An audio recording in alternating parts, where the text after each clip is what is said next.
Bonjour à tous et bienvenue dans la matinale, votre rendez-vous hebdo qui vous parle de l'actu de l'audio et des instruments de musique, et ce tous les vendredis matins. Enfin, tous les vendredis matins, sauf les vendredis où je suis en vacances, comme la semaine dernière. Voilà, c'est vrai que je vous ai pas prévenu, je suis parti comme ça sans prévenir. C'est pas bien, mais bon, voilà. En tout cas, on avait lancé un concours il y a 2 semaines avec notre sponsor Thomann ici, qu'on remercie d'ailleurs en passant, hein, Thomann, le magasin de musique.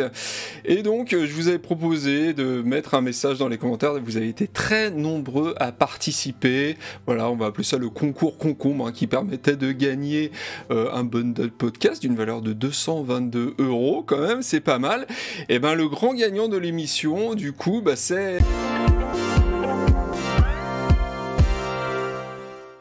Et ouais, je vous ai bien eu, j'ai pas annoncé, bah non, il va falloir attendre la fin de l'émission, hein, comme tout le monde. Non mais attendez, on a toute une émission à faire, hein, parce que on va commencer avec Denon DJ, on va parler d'un matos DJing, c'est quand même pas toutes les semaines que ça arrive, donc c'est un grand moment dans la matinale. On va parler de M-Audio aussi, de Baby Audio et du VI, donc on commence du coup avec Denon DJ, qui a annoncé un nouveau contrôleur pour DJ, hein, bah oui, parce que si c'était un contrôleur pour guitare, il s'appellerait Denon Guitar du coup, mais non, là c'est Denon DJ, donc c'est un contrôleur pour DJ, c'est le LC6000 Prime qui reprend pas mal de choses de la bien connue SC6000, mais en étant 2 fois moins cher, donc c'est quand même son gros avantage. Alors en fait, vous le voyez là à l'écran, ils ont retiré l'écran de 10 pouces de sa grande sœur, donc ce qui fait qu'elle est quand même beaucoup plus compacte, et je pense que c'est ce qui fait aussi qu'elle coûte beaucoup moins cher, et à la base c'est dans l'optique de s'en servir comme deuxième contrôleur en la connectant à une SC6000 en USB. Donc ça c'est vraiment, je trouve, une idée assez intelligente de la part de Denon, mais évidemment elle peut aussi servir toute seule pour contrôler des logiciels comme Serato, comme Virtual DJ, etc., etc. Elle possède une platine de 8,5 pouces avec résistance ajustable, 8 pads multifonctions, des contrôles pour les boucles, des boutons pour le transport, 2 boutons pour le pitch bend et un bandeau tactile pour la navigation, vous le voyez en haut. De toute façon, si vous connaissez la SC6000, vous allez être retrouver vite vos petits, parce que c'est à peu près, c'est quasiment la même chose, hein, sauf que effectivement, elle coûte 2 fois moins cher. Elle est vendue 699 €, alors que je crois que la SC6000 on est plutôt aux alentours de 1500. Donc voilà, c'est pas le même prix, c'est pas les mêmes fonctionnalités, mais je trouve que c'est une belle addition au catalogue de Denon DJ. Allez, on continue avec M-Audio qui ont annoncé la 5e version, les MK5 de leur clavier contrôleur Oxygène. Donc ils existent en 3 versions, en 25, 49 et 61 touches. Ils ont 8 pads rétroéclairés sensibles à la vélocité. Ça c'est assez cool, qu'ils soient sensibles à la vélocité quand même, ça arrive pas, en tout cas pour des claviers de ce prix là, je trouve ça plutôt sympa. Et il y a 8 potards assignables, 2 molettes pour le pitch et la modulation, des boutons de transport, ils sont alimentés par USB, ça c'est cool, on n'a pas besoin de brancher sur le secteur, et ils ont une entrée pour une pédale de sustain. Ils proposent aussi différentes fonctions comme Smart Chord et Smart Scales, excusez-moi. Donc Smart Chord, en gros, ça permet de jouer des accords avec un doigt, donc ça c'est cool pour les gros nasses comme moi. Smart Scale, c'est cool aussi, ça permet de jouer des notes, de définir une gamme et de jamais sortir de cette tonalité, donc ça c'est plutôt sympa aussi. Il y a aussi un arpégiateur intégré, et aussi à partir de la version 49 touches, il y a 9 faders complètement assignable. Les prix, alors j'ai les prix que en livres, désolé, mais c'est 90, 130 et 170 livres, donc pour les versions 25, 49 et 61 touches. Voilà, c'était la petite nouveauté chez M-Audio, donc là, les MK5 et non pas MKV. Voilà, ça me rappelle certains films, ça, MKV. Donc voilà, allez, on continue avec Baby Audio cette fois-ci. Alors Baby Audio, on en avait déjà parlé dans la matinale, c'est un petit éditeur de plugins dont on a donc déjà parlé et qui revient avec Smooth Operator. Donc je sais pas si c'est un petit clin d'œil à Shadé, je pense, j'espère, parce que c'est vraiment une super chanteuse. Et donc c'est un plugin qui permet de détecter les fréquences indésirables et de les réduire tout simplement. Donc c'est pas les premiers à proposer une telle fonctionnalité, on pense notamment à Soothe de Hawksound.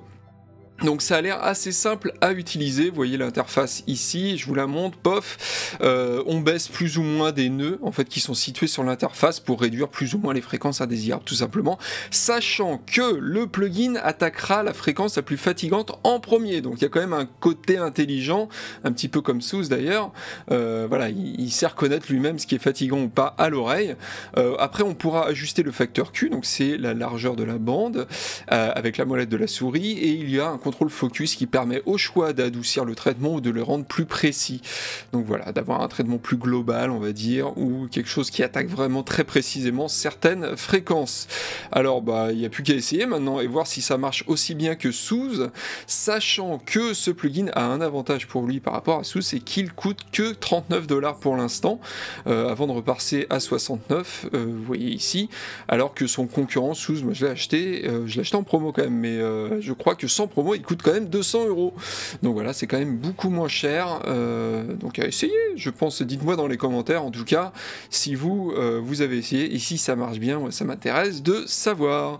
Voilà, on continue et on termine cette émission avant d'annoncer le grand gagnant du concours bien sûr, avec UVI, les Français d'UVI qui ont sorti, allez je vous le donne en mille, et une boîte, un super set, excusez-moi, une banque de son inspirée du synthé MKS7 de Roland, qui reprenait une partie de l'architecture du Juno 106 et de la boîte à rythme TR-707 pour proposer 4 voix de polyphonie avec 4 sections. Il y avait une section drums, une section basse, une lead et une pad. Donc les sons que vous entendez là pendant que je parle, c'est les sons de Super 7 évidemment. Donc c'était un synthé du coup assez original que proposait Roland à l'époque, donc voilà, on reprend ça. L'interface de la banque de son, c'est la même que Programme 24, donc ceux qui connaissent Programme 24 vont pas être dépaysés, et pour chaque échantillon on a une version standard, une version avec le chorus, voilà, j'imagine que c'est le même que le Juno, et une version avec le bruit de fond ou pas aussi, si vous voulez vraiment être dans un délire lo-fi, ça peut être assez sympa comme option. Et puis il y a en plus des sons de percussion de la TR-707 qu'il y avait dans l'original, où UVI a la bonne idée aussi de rajouter des sons des 505, 606, 626, 808 et 909. Voilà, Roland, les boîtes à rythme, c'est un peu comme les Peugeot, c'est des chiffres, voilà, des petits noms à 3 chiffres comme ça. Enfin voilà, et donc même si ce sont des samples aussi, chose importante à savoir, on a quand même des réglages pour l'enveloppe d'amplitude, un filtre multimode, on a aussi un drive, un phaser, un égaliseur et pas moins de 260 presets, donc c'est plutôt cool. Je vous laisse écouter un petit peu comment ça sonne.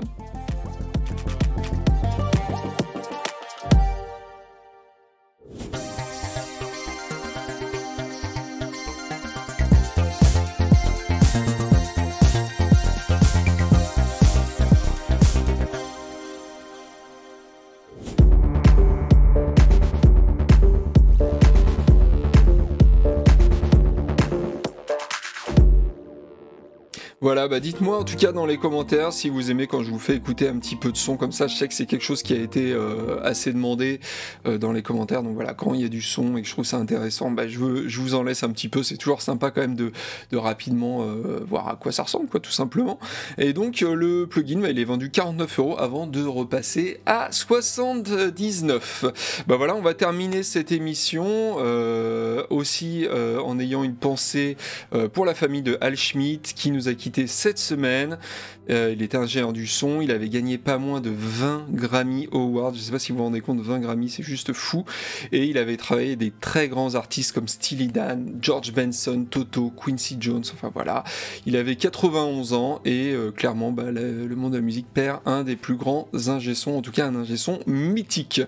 Donc voilà, là vous vous êtes dit, attends Grégoire, tu termines la matinale, là, bon déjà t'as toujours pas annoncé le gagnant du concours, ça c'est pas bien, et tu n'as pas parlé du rachat de Sequential par Focusrite. C'est quand même dingue, c'est une des grosses annonces de la semaine. Oui, c'est vrai que j'en parle pas, mais c'est peut-être que je vous prépare une émission spéciale avec un invité très spécial pour vous faire une petite rétrospective. Alors, Dave Smith n'est pas décédé, il continue même de travailler avec Sequential, même après le rachat de Focusrite, il l'a annoncé en tout cas, mais vous allez voir, restez bien sur la chaîne car on tourne très bientôt une émission spéciale Dave Smith. Voilà, j'espère que ça va vous vous plaire, moi je pense que ça va être assez cool.